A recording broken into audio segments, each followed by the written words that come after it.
పవన్ కళ్యాణ్ పైన దాడి చూశారా తమ్ముళ్ళు అని అడుగుతున్నా నేను.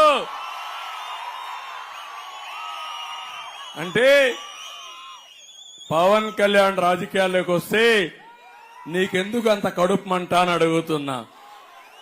ఒక నీతి నిజాయితీగా ముందుకు వచ్చిన వ్యక్తి పవన్ కళ్యాణ్, అవునా కాదా? రాష్ట్రం కోసం వచ్చిన వ్యక్తి పవన్ కళ్యాణ్, అవునా కాదా? ప్రభుత్వ వ్యతిరేక ఓటు చీలకూడదని అలయన్స్ ఉండాలని మొట్టమొదటి చెప్పిన వ్యక్తి పవన్ కళ్యాణ్, అవునా కాదా అని మిమ్మల్ని అడుగుతున్నా. అలాంటి వ్యక్తిని నోటికొచ్చినట్టు రాష్ట్రమంతా దోచేసి ఆయన మీద అవినీతి ఆరోపణ చేస్తావా? ఆయన కాలి గోటికి కూడా సరితోగో నువ్వు.